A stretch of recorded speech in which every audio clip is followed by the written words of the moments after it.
There we go. Right, so I want to just go through my experiences of dealing with large bits of wood. So a little bit about my background. I've an interest in nature conservation and trees in general. I've chosen to specialize in working with locally sourced wood. And one of the benefits of doing that is that the wood has a known source location, which is a major selling point. So most of the wood is obtained green, and it's free via tree surgeons, estates, parks, friends, acquaintances. And it's amazing as I hope to show you, what a surprisingly wide range of timbers you can get with unusual figuring, which would otherwise be difficult and expensive to purchase. But a lot of the material is exceedingly large. And what I want to do in this presentation is to illustrate the challenges of processing them and how a hobby woodturner like myself can overcome them to produce usable timber. So the presentation will be in two chunks, if you excuse the pun. I want to talk about field harvesting, felled wood, I don't go in for felling myself, equipment, methods and challenges, and then how that might be converted to usable timber. Equipment, methods and challenges again. So if I go into the field to collect some felled wood, this is the general equipment that I use. I don't like, I've never liked using petrol chainsaws, so I use a battery electric chainsaw. Chainsaw protective personal equipment. A bow saw is a good backup. A sack truck I'll come back to, and a camera and a notebook. This is my portable chainsaw of use. It's an Oregon CS300. I've only recently acquired this. 40 centimeter, 16-inch guide bar, a 37 volt 4H battery, and it comes with the Power Sharp self-sharpening chain system. When you want to sharpen the chain, you just run the saw, pull back on that little red lever, few seconds, and your chain is razor sharp again. Wow. It's a really good bit of kit. Did you polish this before you took the photo? Polish the saw. It looks brand new. Yeah, it is fairly new. That I've only acquired that about a year ago, I think. Oh wow, it looks unused. Then of course, if you're using a chainsaw, you have to wear the proper protective equipment. So in this instance, I'm wearing a forestry helmet, gloves, chainsaw type A safety trousers, and safety boots. And it really does, because even an electric saw may not be as powerful as petrol, but it's still pretty lethal.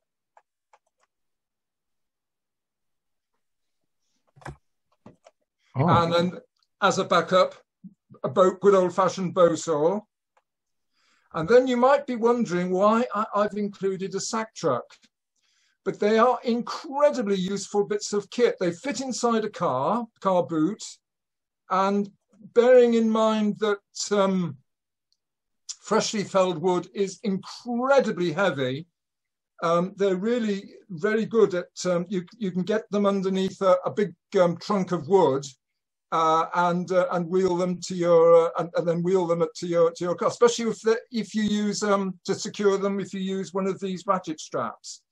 And you can really get away with manoeuvring some really heavy chunks of wood and then somersaulting them into the back of the car. Looks like beech and pine. It's ash and pine, Scots pine actually. It's ash and Scots pine in there. Right, field harvesting considerations.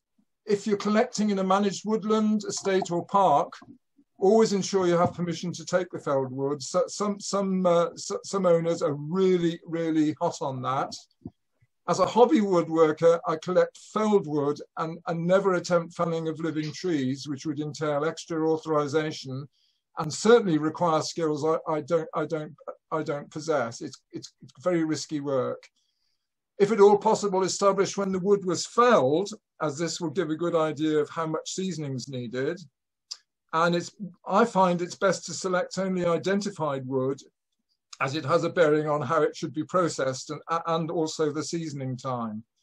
And also be sensible on how much is collected, bearing in mind the amount of work involved in the conversion of green wood to usable timber. There's an immense amount of work. It's unstable. It's not like seasoned kiln-dried wood. It'll degrade and it'll split if you don't do something about it. But I also try and bear in mind, could other club members benefit when I'm collecting, so that members of the club perhaps can actually take advantage of the opportunities that I get. And then there's the thing, do you go for freshly felled wood or old wood? Now here's an example of a bowl of cherry, and at first sight it looks pretty hopeless. But in fact, if you cut back a few inches, this is the same piece on the right, it's perfectly good fresh wood and very usable. So you have to sort of gain some experience on what is actually too far gone and what's usable. Well, one of the first things I was offered was this: would I take down this tree in a friend's garden? The answer is an emphatic no. Nothing on that. I wouldn't attempt anything on that scale. It's highly skilled, that taking down that. Best undertaken by professional tree surgeons.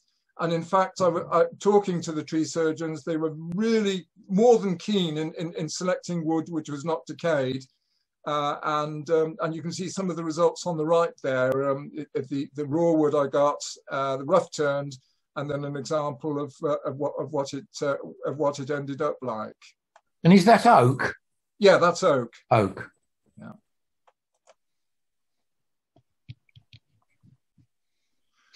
But I did decide, this was another friend's garden. They had an apple tree. They'd cut off most of the branches. It wasn't too big.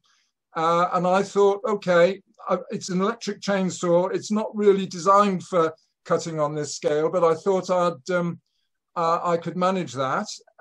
And with my neighbour's help, we did manage it. You can see some of the results on the right. And again, the immense amount of work to produce the convert it into turning blanks. And also what he didn't tell me, there was a child's swing attached to it at one point, and the remains of the screw encountered my chainsaw.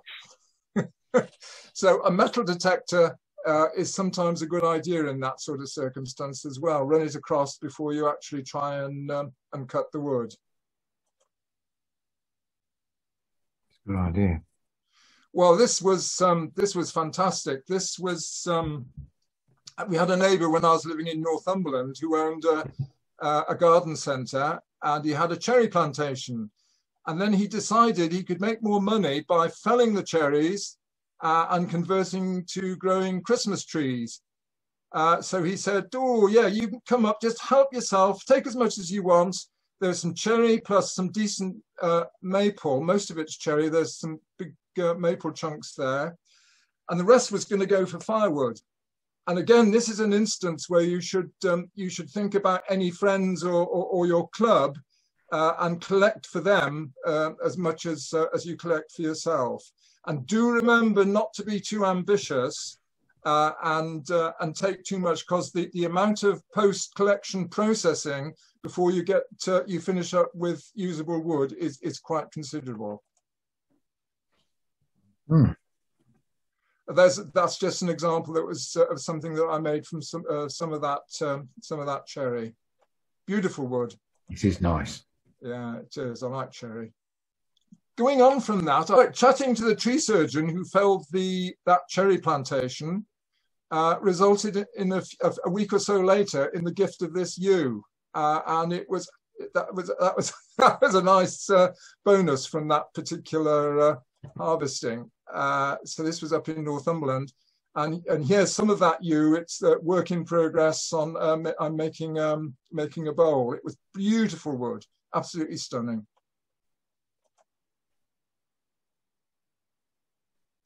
And this was just outside where we used to live. Our neighbour decided they wanted these birch trees fowls. So here's the before and there's the after. And I just happened to mention to the tree surgeon. The neighbour said, "Oh yeah, do take the wood if you can use it." So I chatted to the tree surgeon and asked them very nicely, I wonder if I could have just a little bit just for some wood turning. And they said, "Oh yes, yeah. Where are you living? Oh yes, you right. Okay, we'll drop some off for you." And the next day, this is what we found, which was a little bit more than I'd bargained for, I must admit. But it was good, usable silver birch wood, and so that's two examples of what I actually turned from that wood. And then I just didn't have time to really do anything with the rest for about a year. It got stored in a garage, and when I next looked at it, it had spalted, and it was just at the right stage, so that's the fresh birch before spalting. That's the sort of thing I got out of it after it had spalted, and here's some of it that's rough turned. It's absolutely fantastic bonus, that was. Beautiful. Beautiful. Yeah. Tim. Yep. I've done quite a lot of turning with birch as well, spalted birch, but it is quite a soft wood Yes. Go on. Yes, go on, Adam. It's quite difficult to get a very good high shiny finish on it. Yes, it is. It can be. It does depend on the degree of spalting. If it goes too far, it can be very punky. I think I was quite lucky with that it hadn't gone. It wasn't too punky, and I was able to get some a good finish on it with some after putting some sanding sealer on it, and I think I might have used some wood hardener on it as well. Yeah, I've had to use on some of mine where it's gone too far, I've used a really thin super glue as well, and that works quite well. Oh, it doesn't tend to change the color too much. That's a good tip. Yeah, that's a very good tip. Thanks for that. Here's another example. This is freshly felled wood in Castlebury Park in Watford. I didn't know what this wood was until if you can see my mouse pointer there, I looked at the leaf there, and here it is magnified, which immediately gave it away as horse chestnut. But again, you see how these are all pretty big chunks, and a chainsaw is pretty essential, really, if you're going to take anything back out of this, out of a situation like that. So I chose just 3 pieces. But you can see and in fact it was 2 pieces because that was 2 halves of the same branch. This is after initial processing, and then these are the turning blanks that resulted in that. A bit of spindle turners turning and some bowl blanks. Now the thing is, you can't stop at that, especially with bowl blanks. Because if you leave them too long, this example on the right is a piece of red oak, and I left it too late, and it started to split just days after collecting. Whereas on the left here, with the rough turning of this apple, there's much more flexibility in the wood, and instead of cracking, you get this incredible distorting. It'll bend, and hopefully it won't crack. And so that was a lesson I learned very early on. collecting the wood is only the beginning of a lot of hard work, and you've got to work fast. Right, so we had a look at the field harvesting. I want to now talk for the last part of the talk, the shorter part, is converting it to usable timber and the equipment and the methods and challenges that that can present. So how the blooming heck do you deal with something like this? This was the remains of an incredibly large walnut tree from a riding friend of my wife who owned a farm at Bovingdon. The tree had to come down, and she just mentioned in passing that I did wood turning, and she said, "Oh, we've just had this huge walnut tree taken down, and it's all we were all going to use it for firewood." So let's just see how I managed to deal with this. In particular, this large chunk here and that crotch behind. The first thing to do was to do an experimental cut to see what the wood was like, because it had been felled for quite some time, but in fact it looked absolutely stunning. So I thought, okay, let's have a go at doing an end grain bowl.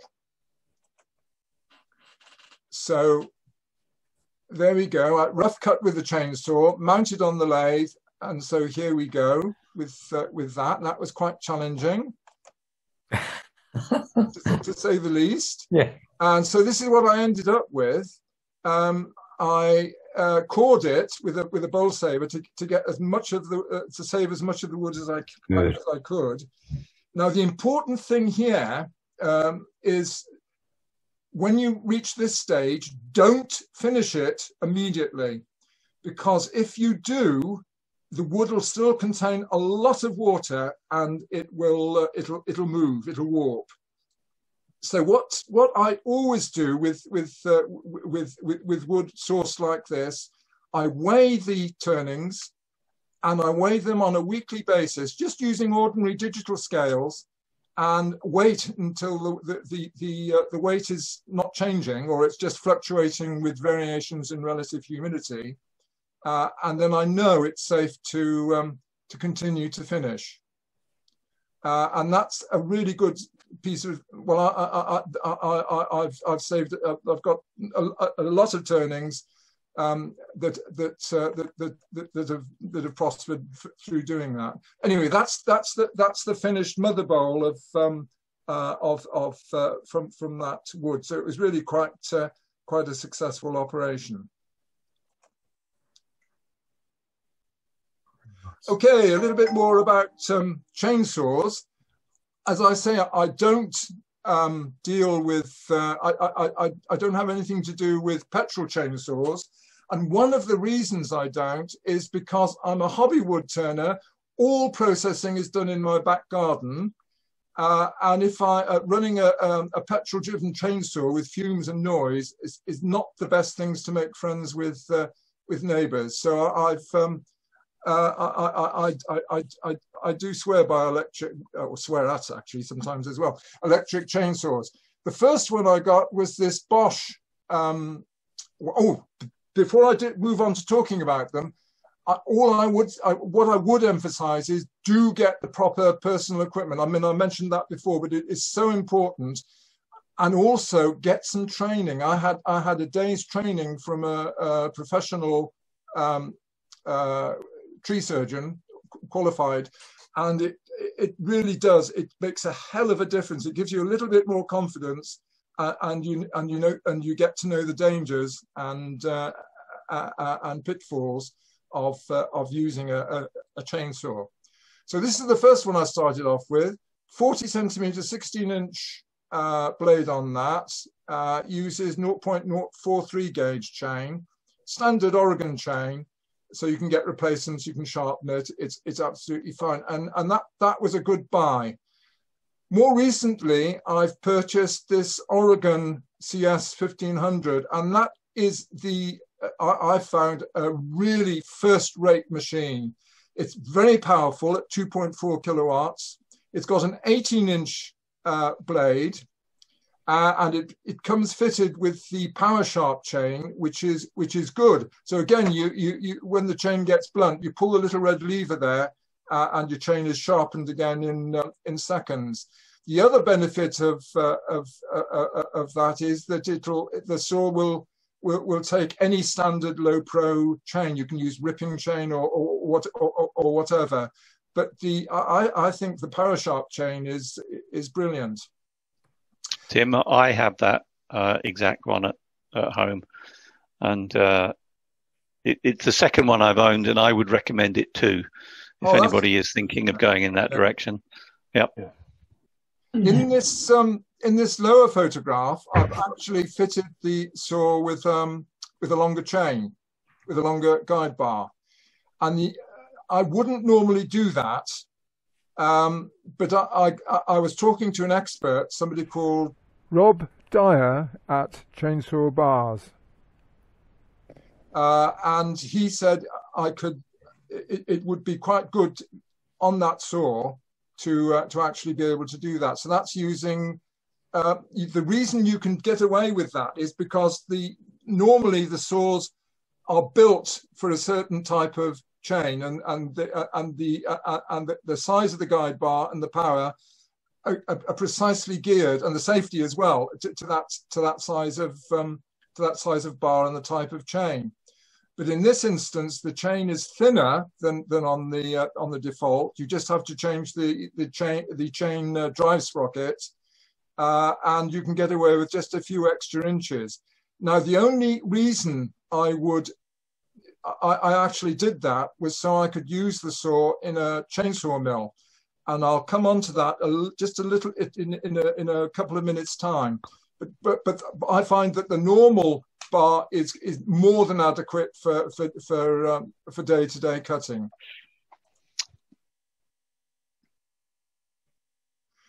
This is a design for a chainsaw horse, which I got from a website. It's not my own design, but it's a really good one. So you've got 18mm thick MDF.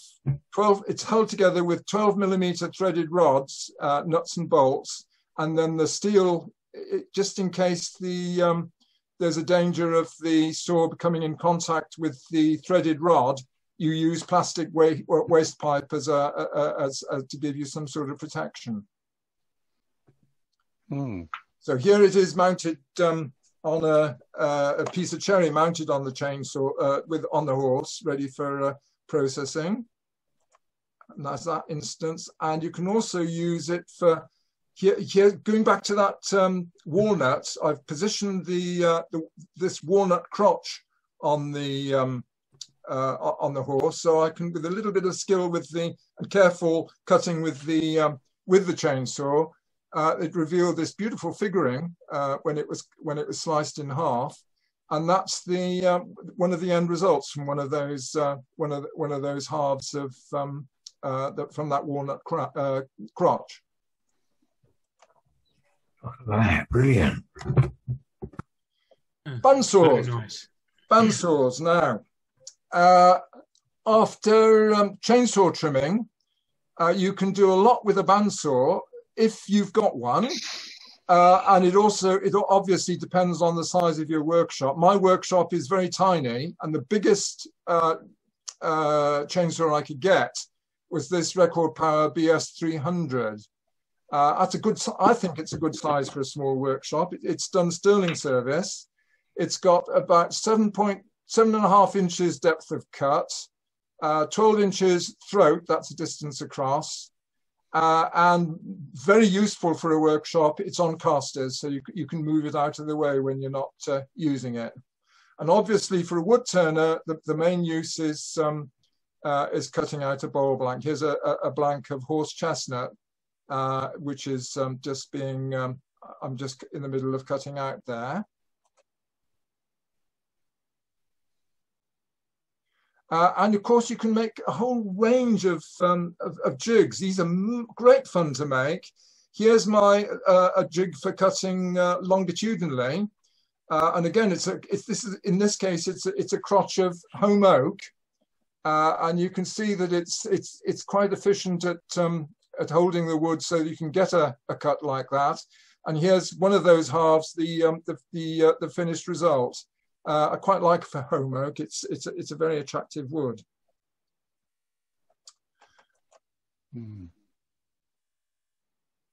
What do you mean by home oak, Tim?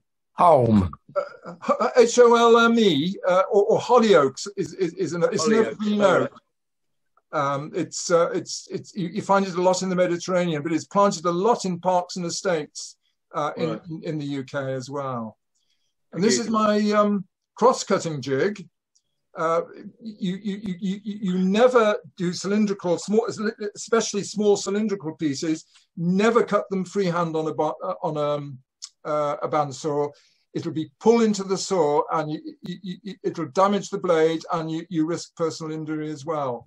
So this is just a simple jig to hold the circular wood, and you can use it for small or bigger stuff like this this holly trunk as well, just to slice it into more manageable pieces. Superb. Right, now for the very last few slides, I want to talk about a bit, I'm being a bit self-indulgent here. I've always been fascinated with things known as Alaskan mills, which are basically they're portable chainsaw mills. And I decided that normally they're used for with really big petrol saws. It demands a lot from the chainsaw. And it's used, you run the chainsaw is mounted in this framework, and then you run the saw through the wood, and it'll cut a slab as it goes. And I thought, ooh, I wonder if I could use this with my electric saw. So I decided to have a go. And so this is what happened. Normally they're incredibly expensive. The best ones you can get are made by a company called Granberg, and they cost in the order of about 300 quid. Well, now you can get copies of these now on eBay, and I got this Chinese copy, perfectly good Chinese copy, for about 70 quid. And I thought, right, I'm going to have some fun with this. So I did. Right, so this is how they work. The chainsaw is actually held by the guide bar with these clamps. There's a front clamp and a rear clamp. So I thought, okay, let's try this with my electric saw. And then that's when I run into the first problem, because the electric chainsaw bars are slimmer, and the clamps overlap and onto the running chain each side of the. So you obviously can't you can't use it like that. So then I thought, well, why not actually bolt bolt it to the bar? So I experimented a bit, and this is what I came up with. The bars are basically is actually bolted onto the each end of the bar, and with these Panther guide bars, which I mentioned before, 20-inch Panther guide bar, you can get a maximum cutting width of about 400 millimeters, or about 15 and a bit inches, which is pretty good.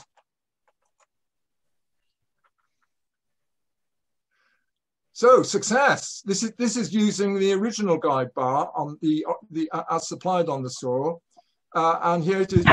You can see the two. I think I used M8 bolts. I think they were, and that was so that bit worked well. The saw was running all right, and then I thought, well, how the heck do I now cut this? Use this with some of the wood that I've acquired.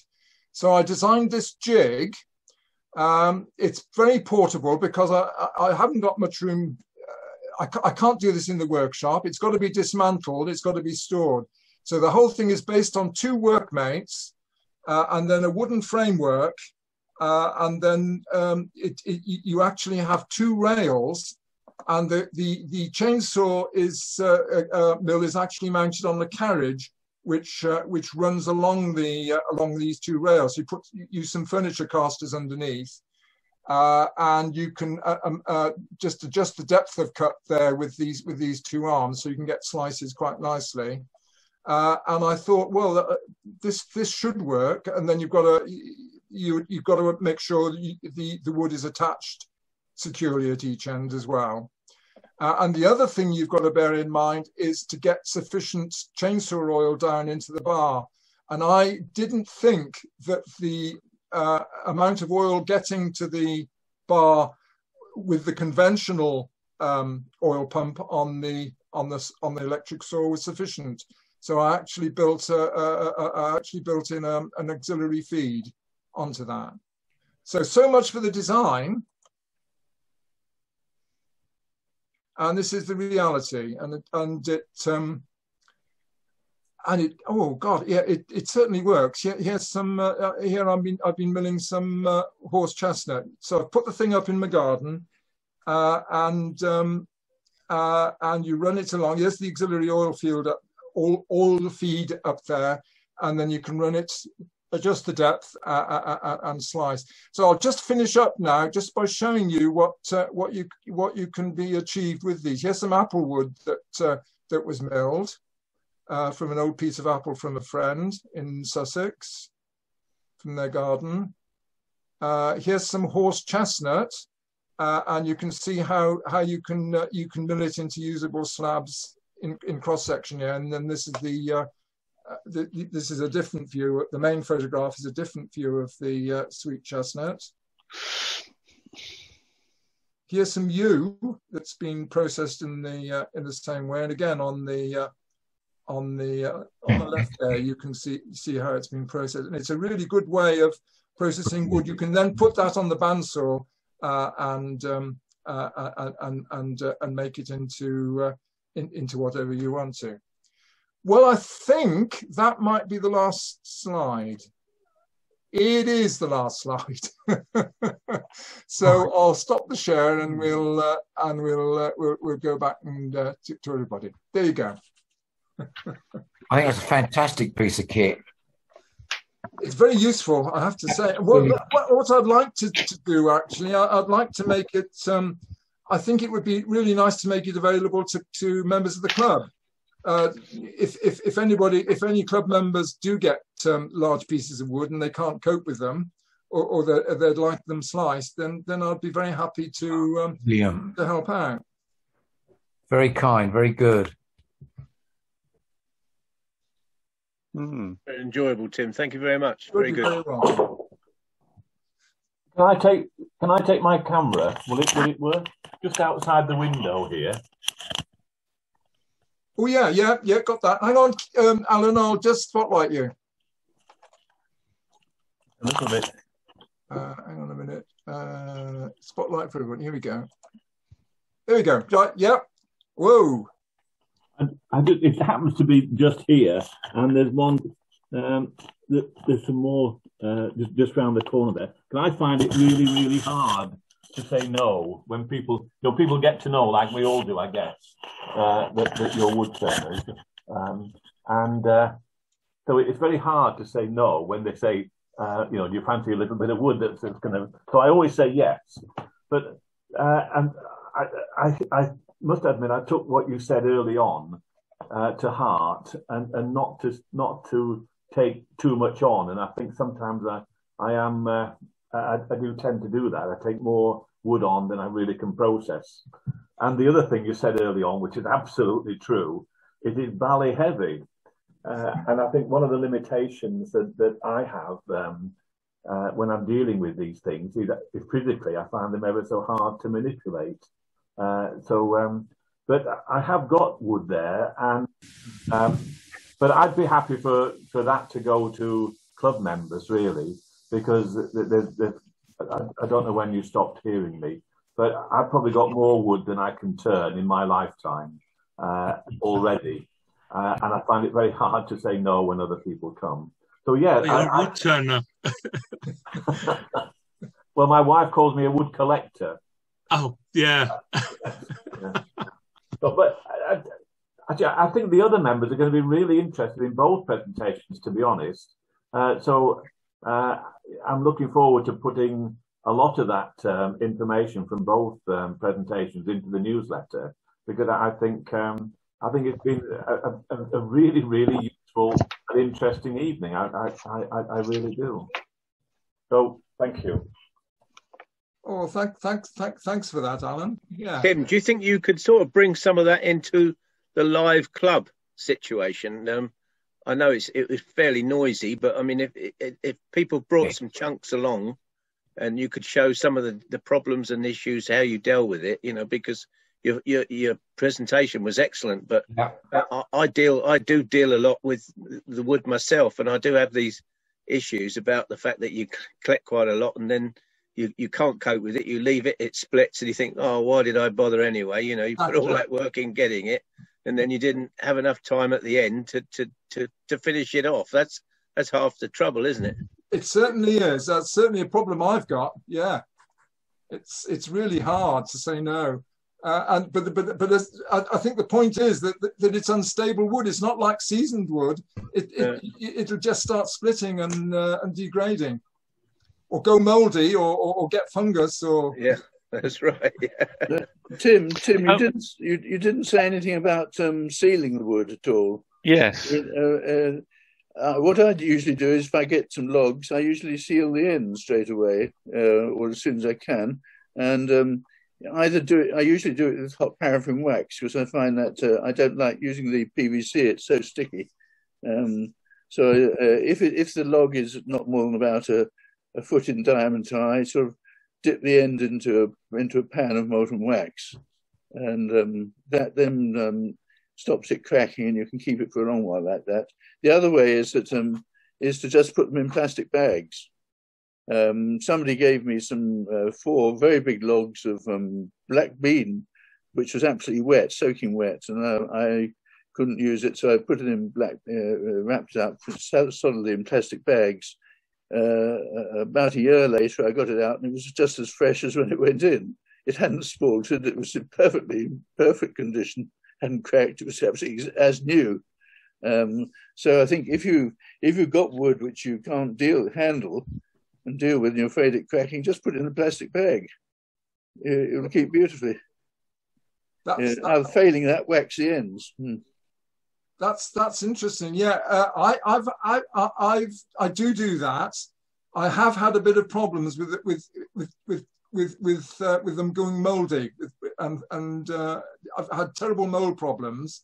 I remember I did that with some laburnum, and it went horribly mouldy. But on the other hand, certain woods I've had no problem with at all. Yes, some must be sterile and some must be resistant. Yes, I think yeah. The other thing is that I've experimented with sealers, and I did a comparison. I cut 2 pieces of apple wood. One I coated the ends with there are 2 bowls, in fact. One I coated with PVA, and the other I coated with N-Seal, which is a paraffin wax emulsion, which is equivalent to the molten wax.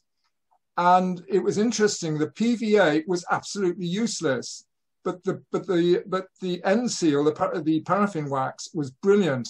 And extended the drying time for yonks, and there was no splitting. Yes, I find paraffin wax the best. Yeah.